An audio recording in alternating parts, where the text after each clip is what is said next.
Happy Monday and welcome to this edition of the Racing Insiders podcast. I'm your host from Crate Insider, Kate Dillon, and I'm here today with Steve Hendren from Hendren Racing Engines. It's a bit redundant. Well, not if it's the first time somebody's listening. Well, that's true. Yeah. You never know. I mean, kind of on here all the time. So. Well, it feels like that, but there's always a first time for we everyone. Do need to get like more people on, I think. More? Oh, yeah, more guests? Yeah, we will.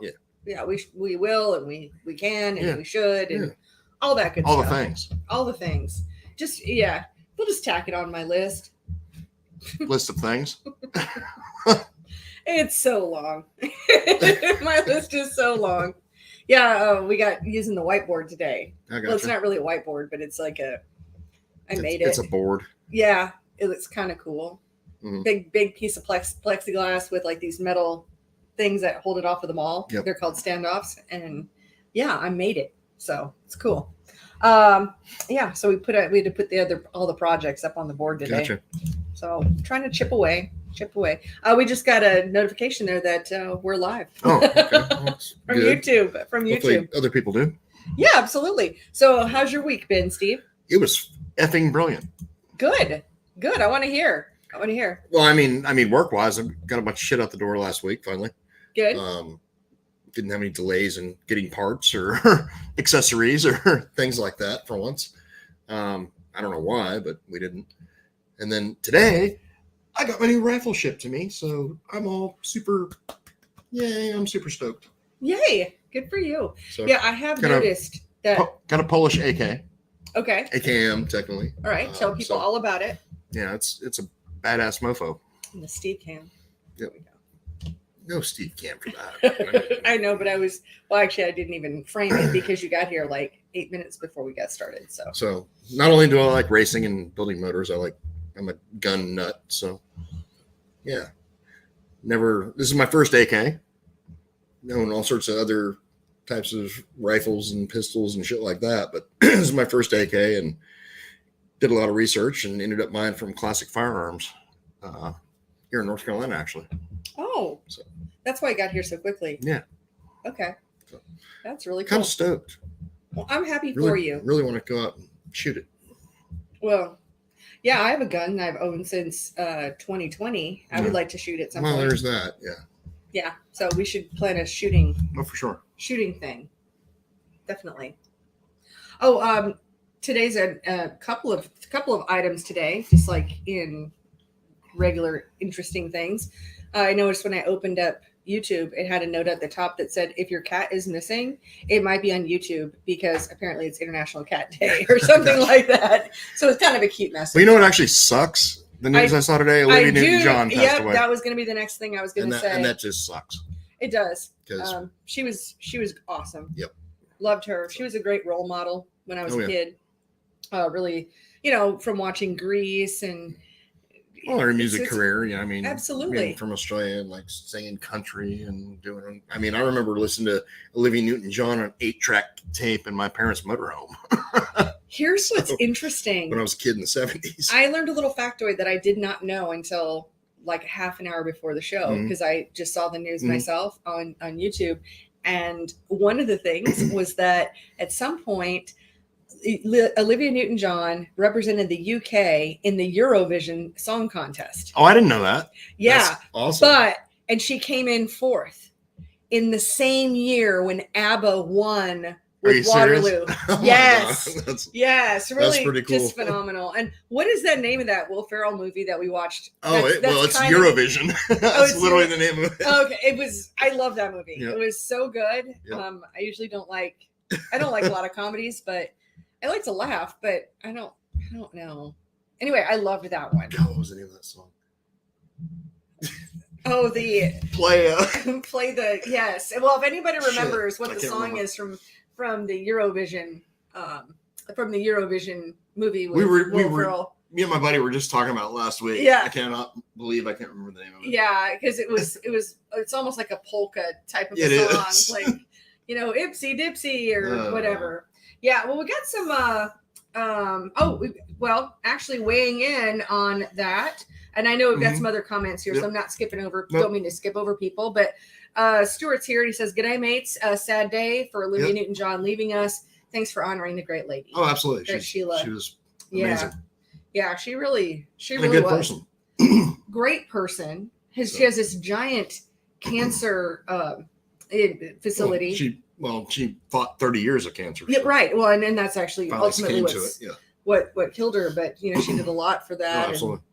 And, pretty amazing. I've had a lot of family die from cancer, so yeah, I can relate to that a little bit. Yeah, I think it's hard to know anybody who doesn't know somebody that's been affected by cancer. True. Truthfully. All right, we got a couple other folks with us. We have Scott here. He says, "Hi from California.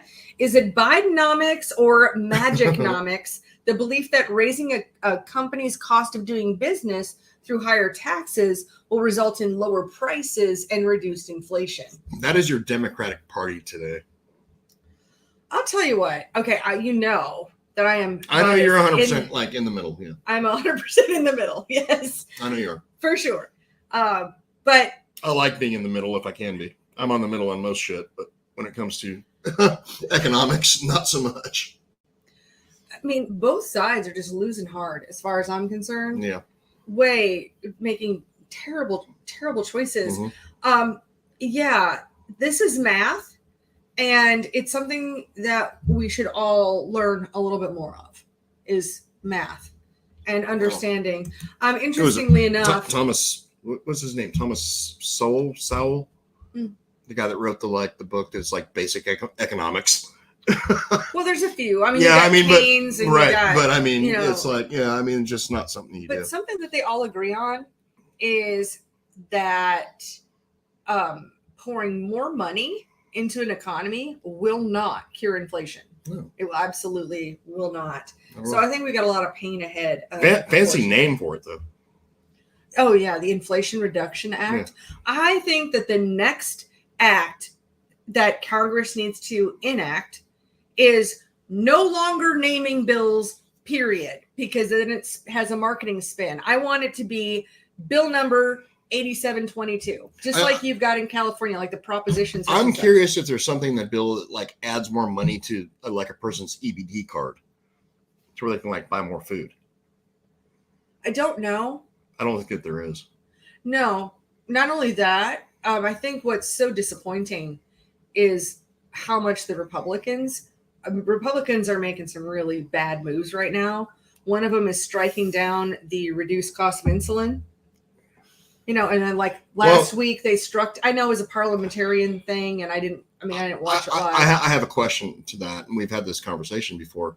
Not meaning to like talk politics on a racing show, but or primarily racing show. We just talk current events because current events affect everything we do. So what's attached to it? What's attached to the bill? Because that's where everybody gets. I don't care whether it's a Republican or a Democrat.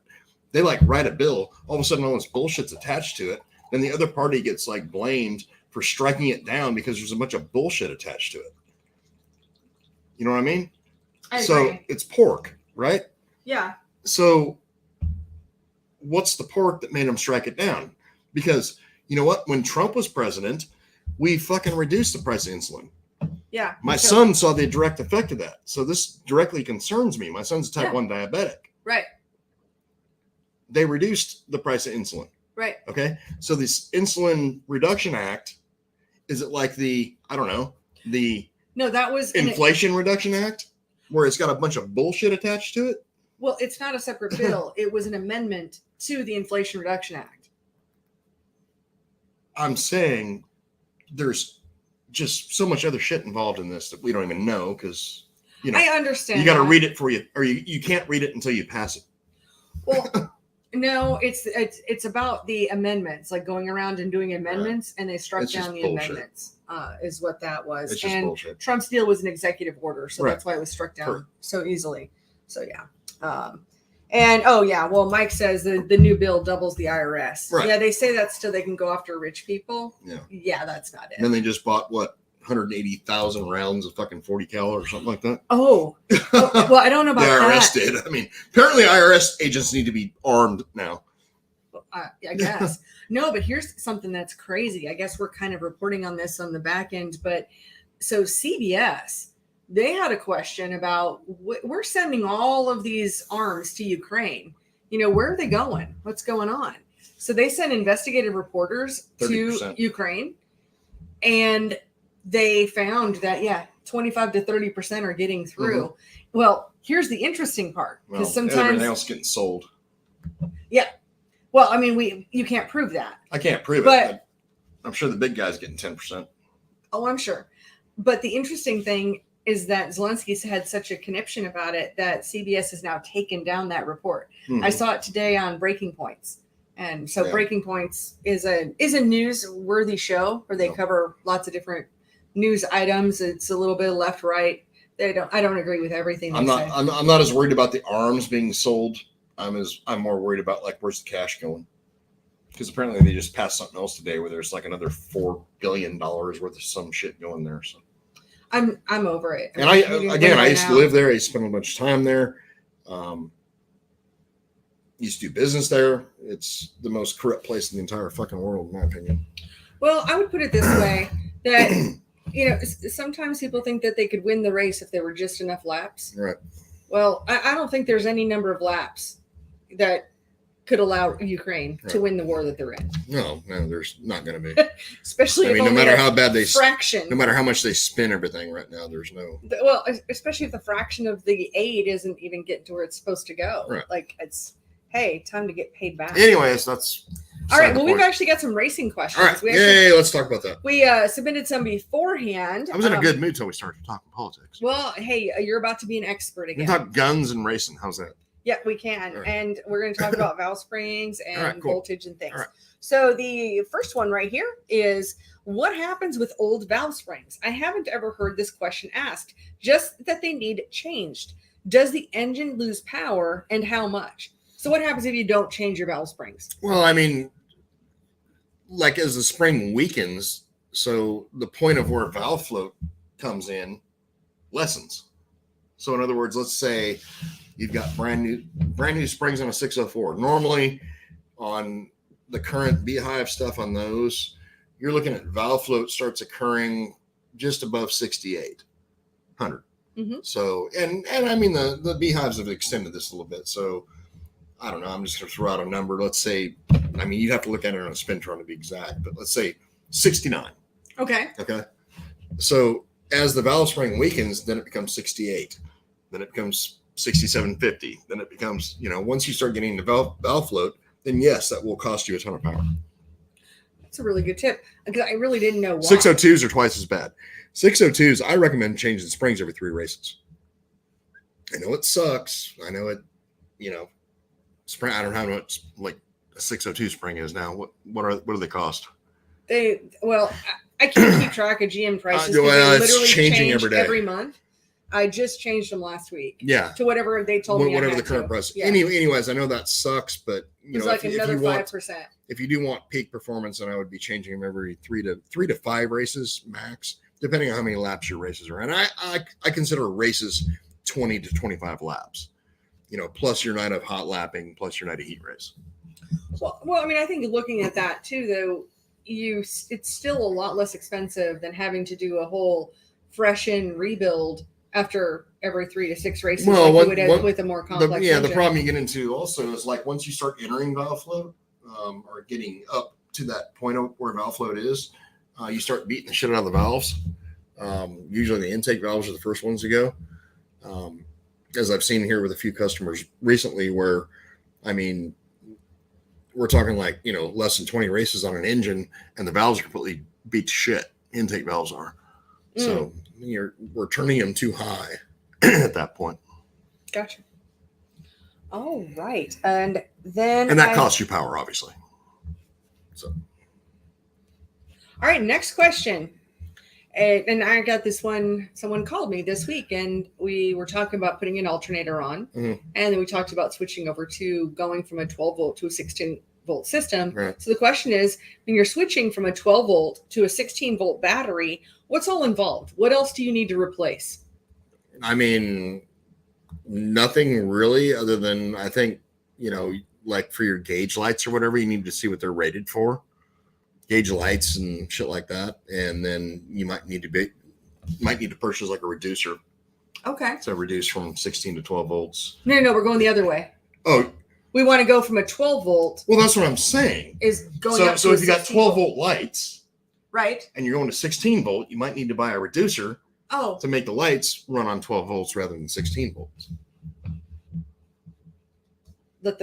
You're going from 12 to 16. Right. If your light is rated for 12 and not 16, you need to buy a reducer to go from 16 back to 12 for the lights on your gauges. Gotcha. When you listen back to this, you're going to find out that I'm not a crazy person and that you said it opposite. Pretty sure you're fucking crazy. Oh, I will. Those are murder words right there. My cat will get you. You're all murdery. Yeah, there's that. All right. Now here's another question. And I've decided we don't usually do demonstrations on here, so apologize for anybody who's just listening to the podcast. But I did bring something so we could do a demo today. Oh. And that is asking about what's the proper placement of the fan. So putting a fan at your radiator, which way does it go? Well, the right way. Well, could you explain it? Not everybody is an engine builder. Not everybody knows. You've got it the wrong way now. Well, it depends. Where's the radiator? Am I the radiator or am I the engine? I don't know. You tell me. I'll be the engine. Okay. Then it goes like that. Okay. So the outside of the curve, yes, the bubbly part goes towards the radiator, and the concave part here Correct. Goes towards the engine. Correct. Okay. Yeah, don't put your fan on backwards. Well, yeah. It gets confusing. So that's where it's just really good information for us to share. I gotcha. Great. That was an actual question, though? Yeah. It wasn't just a question. It was an email with a picture. Jesus Christ. Well, not everybody is an I'm sorry. I say there's no such thing as a stupid question, but I mean, come on now. Really? I mean, if there's a question, bolt the bitch on, start the motor up. If it's blowing air through the radiator, that's the wrong way. Honestly, I don't think a lot of people actually know what the fan is for. For real. I really... I'm just saying. And they just won't admit it to you. Right. But I'm a girl, so they admit it to me that they don't know which way the fan goes. I get people that call me asking the direction of the anti-reversion muffler. And so many times. Ultimately, my thing is the direction of flow. Because one way is dead obvious, then other way is like, dead obvious too. That's not the way it goes. Except it's not dead obvious to people. I know. I mean, you're obvious. The things that you know are one thing, but what's obvious to me is not always obvious. I know. And again, I say there's no such thing as a stupid question, but I'm just saying every now and again there is. And that would be a good definition of two stupid questions. It's really not. It is. Okay. If people don't know, how are they supposed to know? None of these things come with directions. None of them. Yeah. That's why we have videos. That's why we make videos. All right. Edward's here. He says hi from Antioch, California. Yay. Yay. And, Facebook user here says hello from the beach. So I don't know why it says Facebook user. I wish I was at the beach. Do you, though? Yeah, I do, actually. Really? Yeah.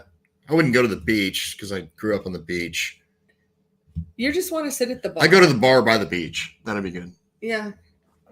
Hang out and have a good time, listen to good music or something like that. That'd be fun. There we go. All right. So Shane's here. He says, I picked up the win at Hartwell Speedway Saturday night. I found a Speed Secret matching push rods. LOL. It's nice to be back in victory lane again. Train chassis was on point. Awesome. Glad to hear it.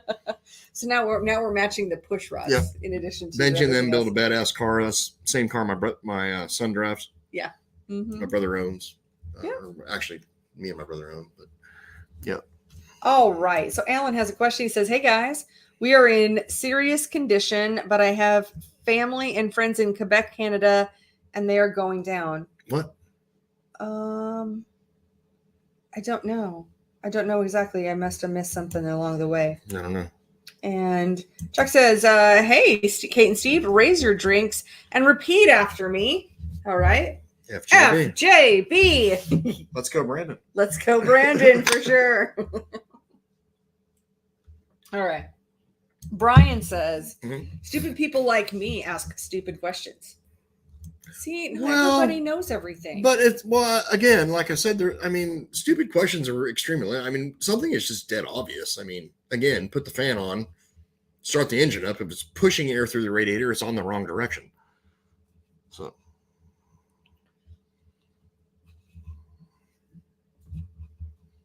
Why wouldn't it? Yeah.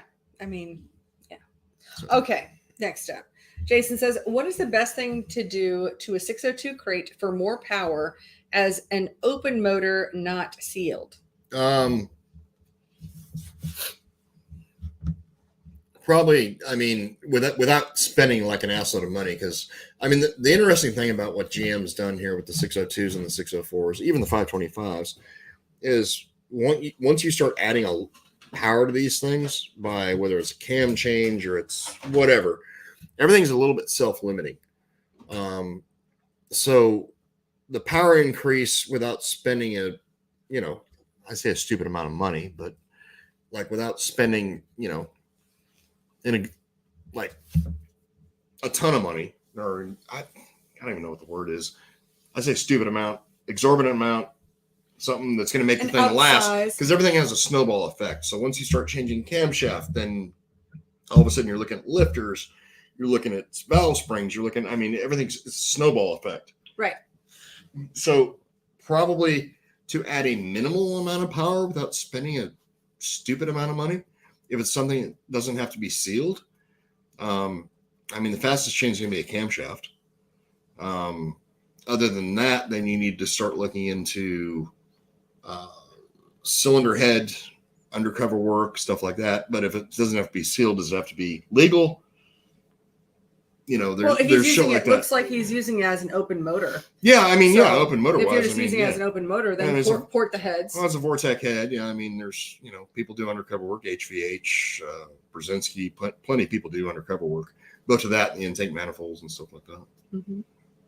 Yeah. So there's ways to increase power. Compression ratio was an obvious thing, but once you get a motor above, honestly, in my opinion, once you get a motor above 10-1, you need to start. Now you're buying forged pistons. You're doing, the powdered metal rods are going to be scary at that point, things like that. So like I said, it's a snowball effect. Yeah. It's like if I wanted to buy a boat. Because if I bought a boat, then I'd have to have a trailer. And if I had a trailer, I'd have to have a truck. Right. And if I had a truck, then I'd have to have That's what happens. Yeah. Correct. Yes. All right. And Brian says, see you Thursday to dyno. So you've got Brian's going to come and dyno. Yep. I'm 5 miles down the road from Hendren's shop. So if you'd like to stop by Crate Insider, we do have a storefront. And, You got shit. I do. I have so much. Oh, my God. Oh, my gosh. I tried to get ahead of things because things have been so hard to get. And, we were just talking about how the supply chain's really, really loosened up. Right. Finally. I can even I ordered NGK spark plugs today again. Oh, wow. Which is great because they've been out of stock for a month and a half. Right. There's a few things that I absolutely cannot get, right. But I ordered wheels in the middle of July and they're on their way. Oh yeah. Have you figured out the whole, did you do what I said and find out when they're actually showing up at my shop? No, I didn't. But you'll unload them and then I'll come out with the van and I'll get them. Well, it's just when are they arriving kind of thing. Roughly would be a good thing to know. Could anywhere from tomorrow to 3 weeks from now. Oh, good Lord. All right. Gotcha. That's because for whatever reason, that's just how truck tracking has been a thing. Yeah. So I'm not exactly 100% sure, but I do have 80 wheels coming. Yeah. 80. And so now we're going to make a wheel pyramid. You're going to be you're like the head Keizer dealer now, apparently. No, I love Keizer wheels. I love them so much. But I think that it's the only wheel we'll use. So by the time the wheels get here, I think I will not only fill up the entire store. I think my new trailer is going to be entirely full too. Probably will be. Yeah, because in the last month here, I've got those coming, but I have headers in stock. That's been a while since I've been able to yeah. do that. And I got 2 pallets of air filters. And I just ordered more stuff today. Gotcha. So it's exciting stuff. All right. Here's another question here. William says, from your experience, how old of a chassis, I'm just going to start over. From your experience, how old of a chassis can still be competitive before updates and or a new chassis is necessary? It depends on the division you're running. I think like in a, it looks like you got a late model, like in a crate late model division. I mean, really when stuff started being, or what I would consider stuff that's outdated, is anything that does not have like raised frame rail stuff on the right front, because they're traveling so far now that would be an issue. Raised frame rail, raised cross member, stuff like that. I think that would be the issue. I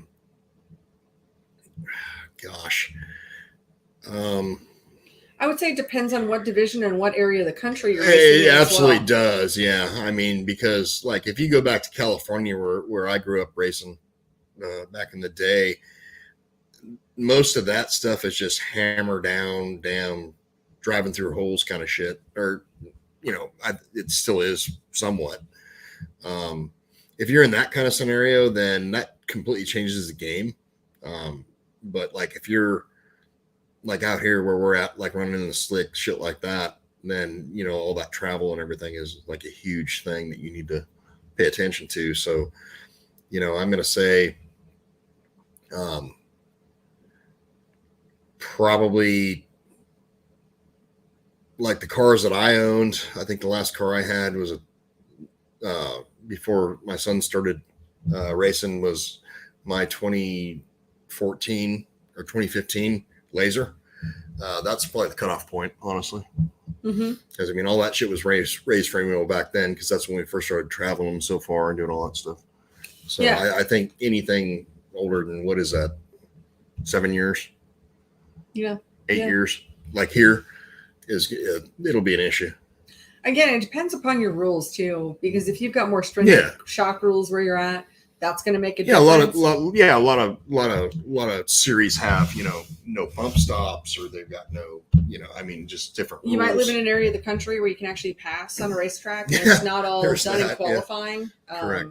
So that's where it really makes a difference, when it's just like a razor's edge of difference. When you've got like 3,000 between first and 10th in qualifying, you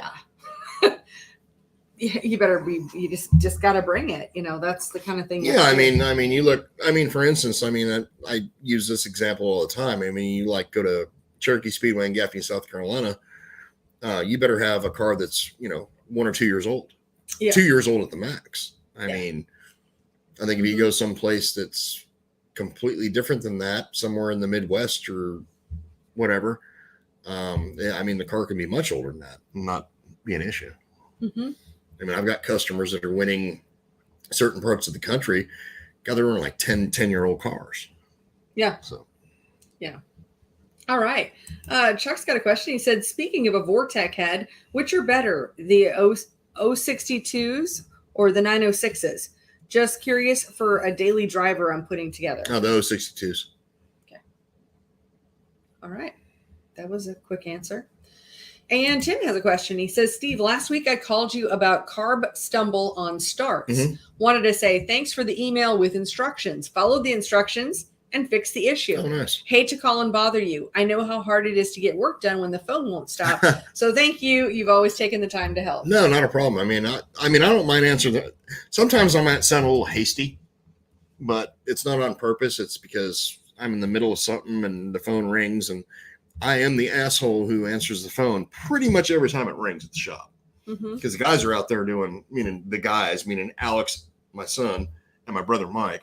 They're the guys out there doing the work. So I'm usually the guy in there putting everything together. I'm answering the phone. I'm answering emails. I'm doing, I can't say that word. I'm doing the stuff I don't really want to be doing. So, not necessarily putting motors together. I love putting motors together, but I don't like the whole answering the phone and, answering emails and stuff all the time. Well, but the alternative, would you rather have anybody else do it? No, because, well, I mean, Alex, honestly. Yeah. It's okay. My brother, I love him to death. Yeah, his customer service is not exactly the most. His attitude on the phone is not as good as mine. Alex probably has the best attitude on the phone because he's still a youngin' and he hasn't experienced so much that we have. Yeah, it's kind of like a bedside manner, right. Basically. It is. Yeah. For sure. I mean, like, you'd never get my brother on this podcast. Ever. No. Not even once. No. I mean, it would be funny if we did. But I think he'd just sit here and be like, oh, look like a pissed off mofo. Now, what he is good at. He's brilliant. He is really good at what he likes doing. And so, like, when you come to my shop, the dyno, for instance, it's Mike and Alex doing the dynoing stuff. And Mike is really good with explaining to people carburetor stuff and live in person. He's just not a good phone talker. Well, when Mike's explained a lot of stuff to me, because you get a little short and you think that I'm stupid and everybody should know this. And I just don't always know things. And not that you ever call me stupid, you don't. But you just think that some things that you know that everybody should know. Right. But what I found is when Mike's in a good mood, that he reminds me a lot of my dad when my dad explains things to me about car things is what we're talking about. Because I hate to admit it, but I didn't actually know which way the fan went, nor did I know which way it was supposed to blow. So, didn't really know that. It's a dumb thing that I should probably know, but I didn't know. Yeah, I mean, until it's brought up. Is what it is. All right. So Dave says, who's buying lunch if you're so close? Yeah, that's a great question. The question is, Dave, are you going to buy lunch for Steve and that crew, or are you going to buy it for me and Tori? We're cuter. I'm teasing. All right. Shane says, any inner beadlocks in stock? They will be when I get my wheels, and I will have both. I'm supposed to have both polished and black inners because I love the black. I love the black wheels. Those are one of my favorites. All right. William says, Indiana, 604 crate, 2016 TNT ILMS series. And I'm curious, he is the same person who asked about the age of the chassis. Yeah. I think you'd be fine there. I mean, I think it would still be a very competitive car, like Brownstown. I got, guys that race at Brownstown, stuff like that. I mean, TNT stuff it's popular down here. It's the stuff that I know Tony Ford. I know all those guys. And I mean, used to build their motors back when Jensen was like first running crates and stuff. I mean, it's a good group of people. That'd be a good question for Tony. I know some of their newest cars are way better. I mean, if you like that brand of car, I know some of his newest stuff is way better than probably what you got now. I know Jensen is actually usually pretty damn good with customer service. So as far as like somebody to talk to and tell you what's going on. So, yeah, I mean, 2016, again, depending on the track that you're running at or the tracks that you're racing at, you might want to look at one of their newer ones, honestly. And they're one of the more affordable cars to buy normally. Well, another thing I think to look at, too, is to try to find out how many races are really on a chassis. Well, I mean, chassis do flex out, they twist out, they do, stuff like that. And I can't remember exactly. I mean, let's be honest. I mean, a lot of chassis builders, they're copying this from that guy and this from that guy and doing stuff like that. I mean, there's ones that don't, obviously, but some of them do. And so it's just going to be a matter of determining, what's best in your area. I mean, are you winning in your area? If you're winning in your area, what you've got is freaking tits, man. Keep running it.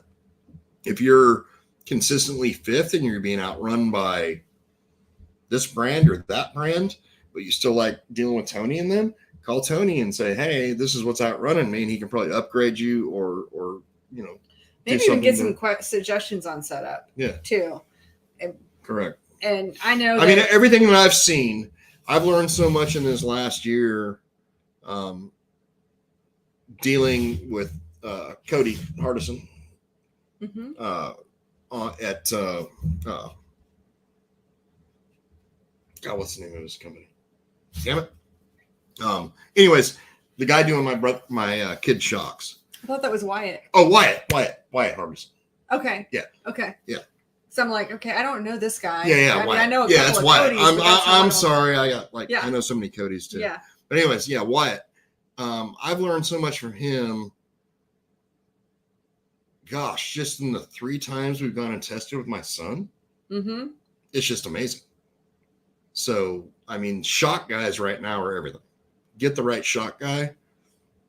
Odds are he's going to be able to work around the chassis you've got and still make you, highly competitive or a winner. Yeah. HST suspension. HST. There Yep. we go. Yep. Thanks. So thanks for that, Shane. Yep.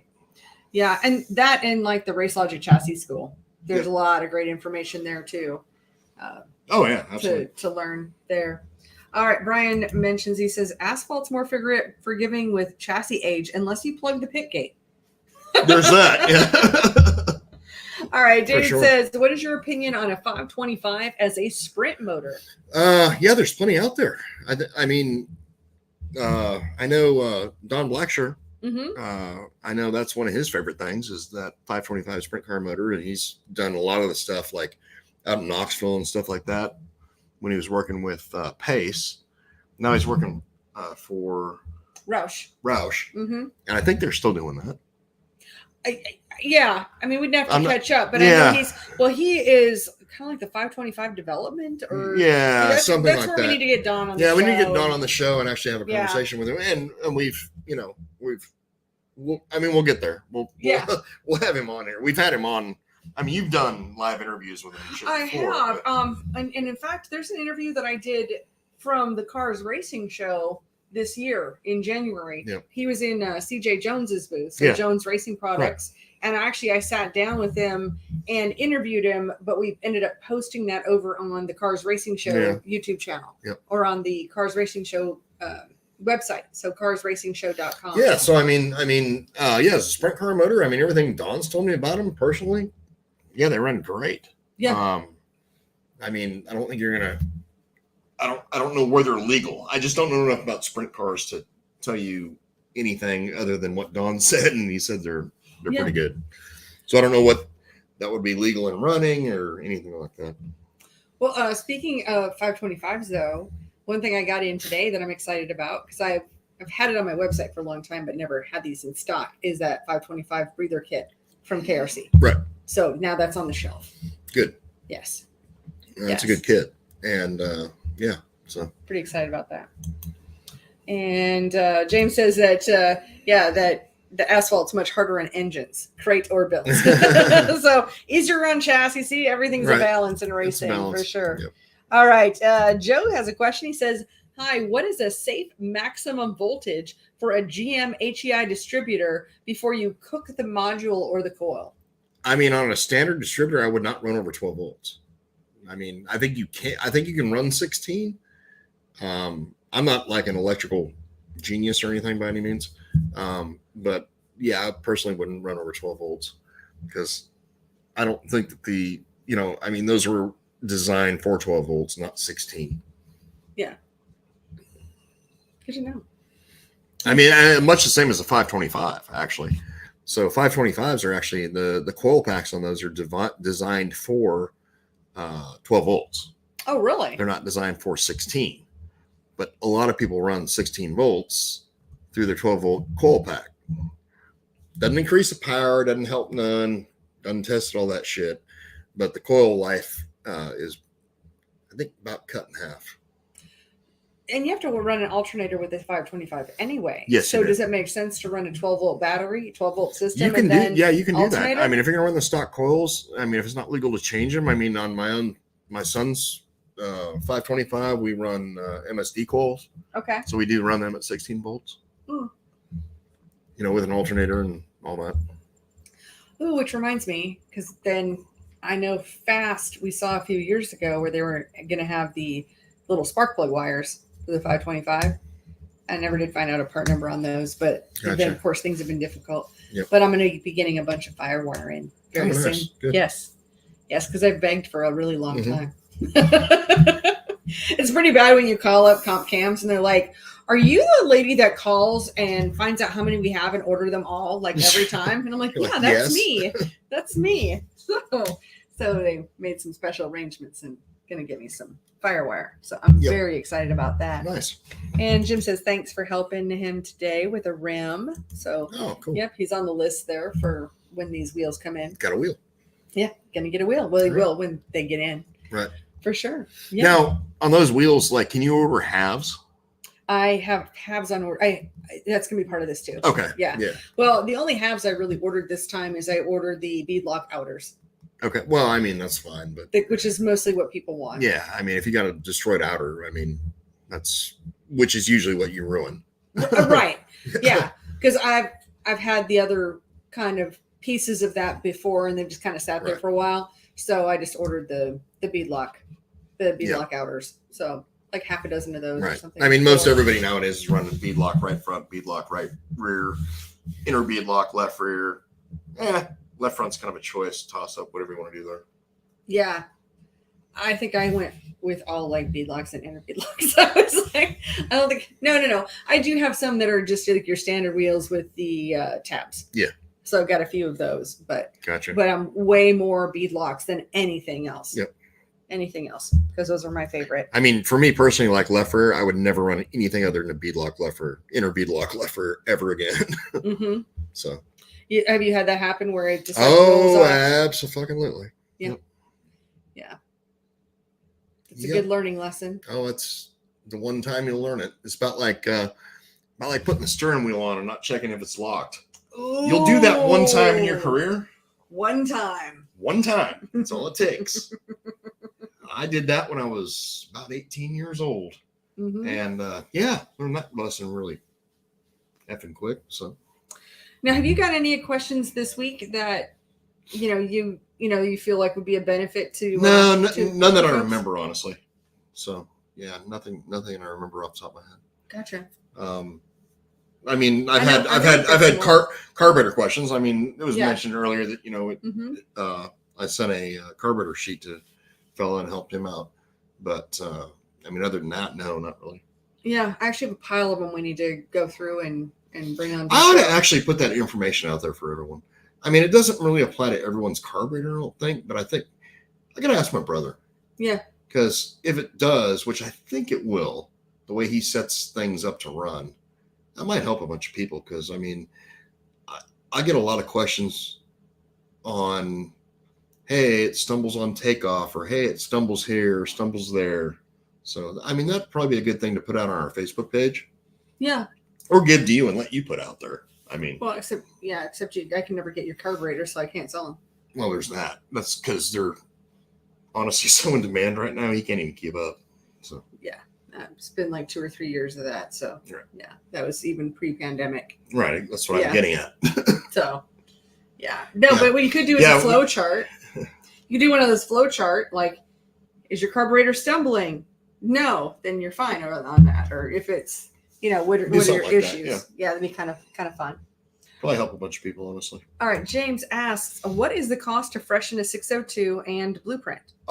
At my shop, if it's never been gone through before, you're basically looking like exactly $3,000.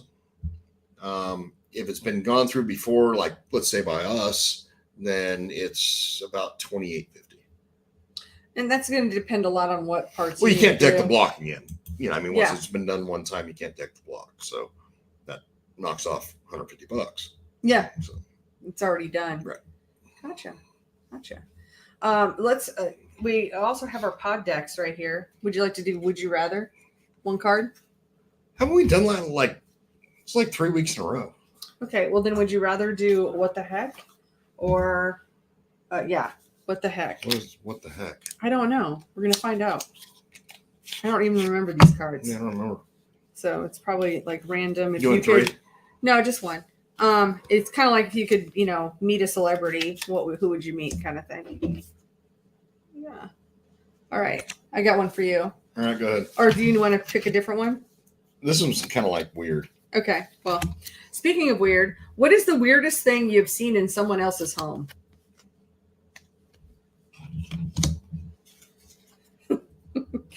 You're from California. You had to have seen some weird stuff. The weirdest thing I've ever seen in someone else's home is when I was in Omsk, Siberia, Russia. Okay. And I went to a girl who I was with's parents' house, and they had, this would have been in 2000, 99 or 2000. And I went to her parents' house for dinner so she can introduce me to her parents. And they had a picture of Ronald Reagan on their mantle. And I'm like, what the fuck? Why do you have a picture of Ronald Reagan? And her mom's answer was, obviously translated through her, was that Ronald Reagan's who set us free. So that's the weirdest thing I've ever seen, because I mean, I've probably seen weirder shit. Yeah. I'm just saying it was the weirdest thing. The most out of place, unexpected thing I've ever seen in my entire life. Because, you know, you automatically assume, oh, I'm in freaking Omsk, Siberia, Russia, which was a closed city in Russia at the time. Or it wasn't closed at the time, but it was recently a closed city, meaning you could not travel there because it was a communications hub.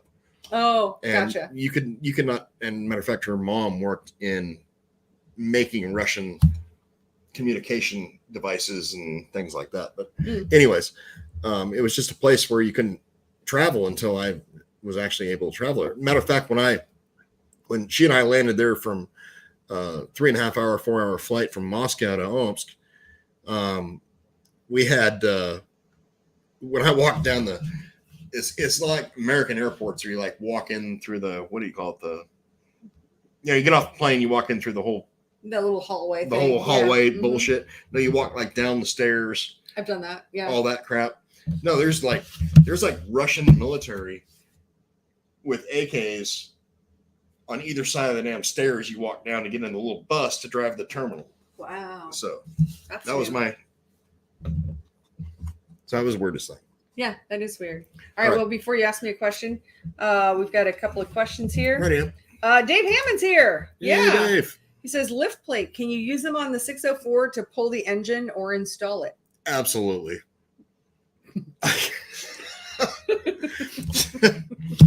Especially if you got one of my engines, because my intake manifold's glued on there so good it would never ever come off. You might need to pull all the bolts. You could probably pull all the bolts, use a lift plate, and put it in without any of the bolts in.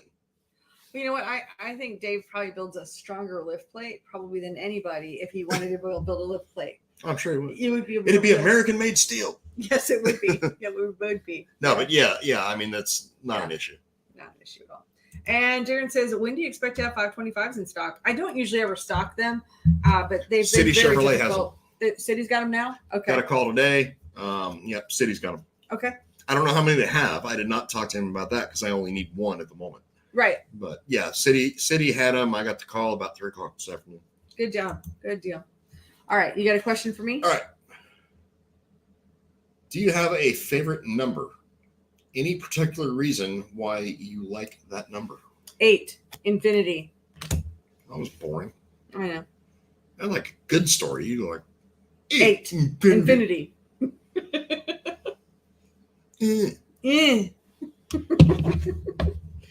Yeah, actually, I like lots of numbers. That was a lame deck. Well, no, sorry, I don't have these. Like, that would have been a better question for you. Just like I love to ask racers about why they picked that number for their race car, you know? Well, I chose 29. Right. Because that's the year I wanted to be a millionaire. Yeah. That was my goal. Yeah. From racing. Yep. Did not fucking work out, by the way. Yeah, I'm on the 10-year plan now. I have a 10-year plan. April 1st to 2032. It could have worked out for me if I'd have kissed enough NASCAR ass. I'll put it that way. Yeah. Isn't that amazing? You just got to kiss a little bit more ass. All right. Anyway. Yeah. All right. Well, I guess we can go see if there's any last minute questions here. Otherwise, we wrap things up. You kind of have a class in a few minutes, too. So. I do. It's my last Monday class. Is it? Yep. It's my last Monday class for the next several months. And I moved to Tuesdays. There you go. Yes. We can run longer on Mondays, technically, if we want to, if we're in a good enough mood. You've actually been in a really good If mood I buy this more last- guns, I'll be in a fucking good mood. So Wow. Wow. We'll have to have like we need to take pictures of your guns for the Gunstagram. I did just change my what is that? It's not your profile picture. It's the Cover photo. Okay. to my new AK. So everyone check it out. It's a badass bitch. 1979 Polish AK. Tits. Tits. God, what is this? Like 1988? Well, I mean, When was the last time that was I was phrase? like I feel like the California is coming out right now. Did kind of grow up in the That's 80s. tits. So did I. But I can tell you 100% in my entire life, I have never described something as tits as an adjective. Great. Now I'm gonna be the one kicking us off YouTube, getting us kicked off YouTube. What is that? Not your pronoun? Do not take my damn pronoun. Yes. Hey, you do you. Are you like she, her tits? Oh, no, stop. What? I've always hated that word. I know. You know it. All right. Here's a real question. All right. Paul says, you mentioned Steve's brother builds carburetors. Any Yes. contact information to possibly have a 2-barrel built for a 9-to-1 IMCA sport mod motor? Okay, what? No, because we don't build those kind of carburetors, unfortunately. We build primarily either gas or E85 4-barrel billet center section stuff. My best advice on that would be on a 2-barrel would be to contact either Willie at Willie's Carburetor and Dyno Shop, David Smith Carburetors, or Stealth, honestly. So. Good suggestion. Great. All right. Any other last minute comments there, Steve? I have no other last minute comments. All right. Oh, okay. I'll just do my plugs for the moment here. So, of course, I run CrateInsider.com. If you need race car parts, head on over there, join our email list, and you will get some, get an email from us. What you can do right now is actually enter our giveaway. We're doing a giveaway right now for $400 in Crate Insider cash that you can spend on anything in our store, along with like a Crate Insider swag to go with it. So go over to CrateInsider.com. There'll be a link up there for giveaway, and all you'll need to do is enter your name and your email address. Yeah, you're going to get emails from us, but we don't spam anybody and we don't sell anybody's information at all. Other plugs are save the date. January 6th and 7th of 2023 is the Cars Racing Show in Hickory, North Carolina. And for the IMCA guys, anybody who's here with an IMCA stock car, there's going to be a Race Logic chassis school. It is January 2 weeks after that. So 6 plus 14 is 21st, or it's like, I think it's the 21st and 22nd, Saturday, Sunday. Yeah. 21st and 22nd in DeWitt, Iowa, actually at Dave Hammond's shop, Hammond Motorsports. But go to racelogic.vip to sign up. That class is going to sell out. And it's going to sell out quick. That's the in-person version. I'll be there filming it so that there'll be an online version later on. And then we do have the 604 and 602 late model class too, right? We haven't announced. No, hasn't been announced yet, so we don't know exactly what those dates are. Just trying to make sure that you're staying up to date with everything. Well, once he announces that, I mean, I don't know if he's watching or not, but I mean, I know he's giving. He always does like gift certificates and all that stuff. Oh, so many giveaways. I mean, like there's a bunch of giveaways for people who are actually in attendance, like thousands of dollars. Yeah. So like if you'll do that on the on the 602, 604 late model class, I'm in. I'll throw some. Oh, good. Yeah. Throw some skin in the game there. Yeah, $300 or $500 off rebuild kind of thing or something like that. Nice.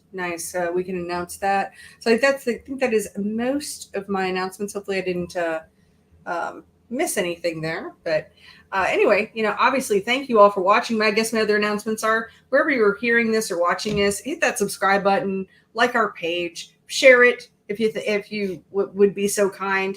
Share it with some other folks. I know we're a little bit goofy here sometimes, but we do really like to add value to people's lives and try to answer some good questions.